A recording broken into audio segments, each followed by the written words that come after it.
The day Dallas changed America forever, the assassination of John F. Kennedy, 1963.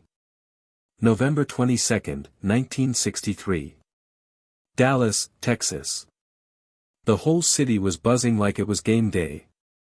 Folks lined the streets shoulder to shoulder, waving American flags, kids sitting on their parents' shoulders, cameras flashing everywhere. President John F. Kennedy, young, charismatic, smooth-talking JFK, was rolling through downtown Dallas in a shiny open-top Lincoln Continental with First Lady Jackie Kennedy beside him. It was supposed to be a feel-good political trip. Nothing more.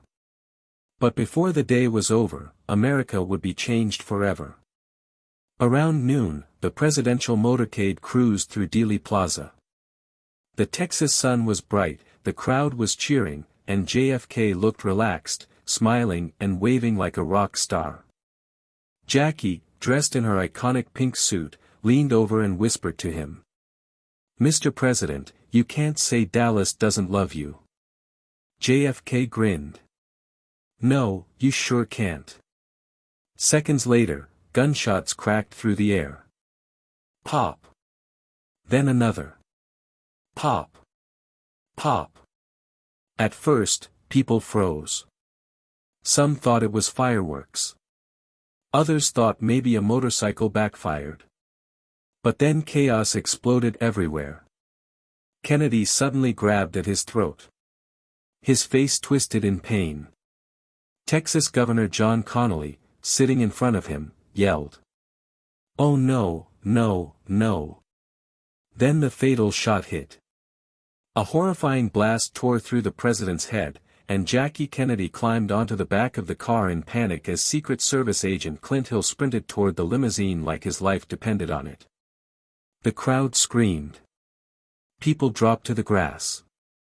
Some cried. Some ran. Nobody knew what was happening.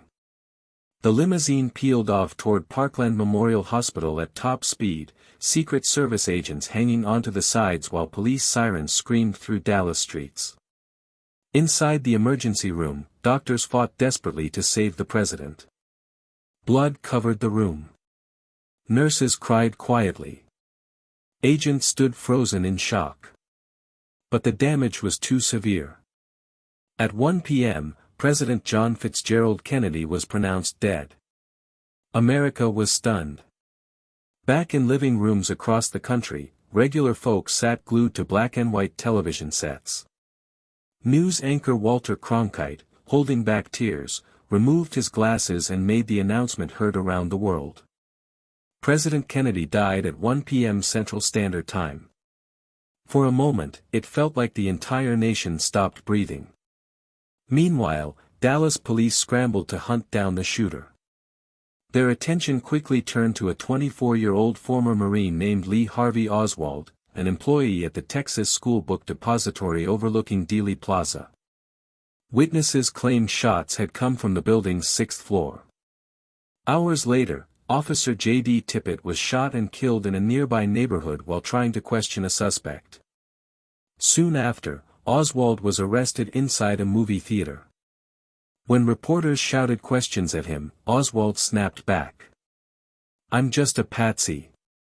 That one sentence would fuel conspiracy theories for the next 60 years. 2 days later, while Oswald was being transferred through the basement of Dallas Police Headquarters, nightclub owner Jack Ruby suddenly stepped out of the crowd and shot Oswald live on national television.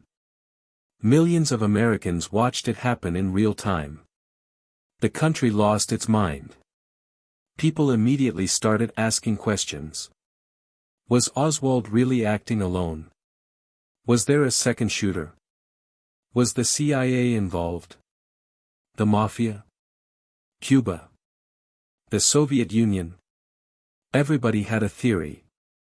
The Warren Commission later concluded that Lee Harvey Oswald acted alone, firing 3 shots from the 6th floor window.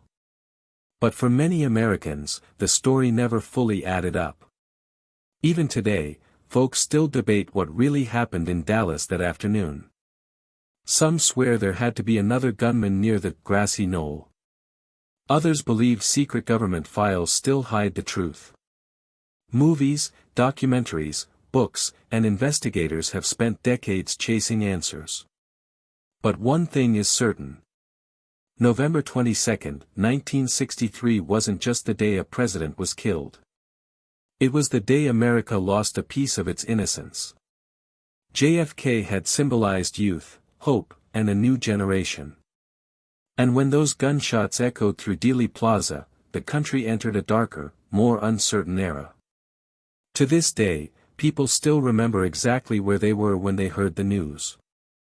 Because for America, that was the day the dream got cut short.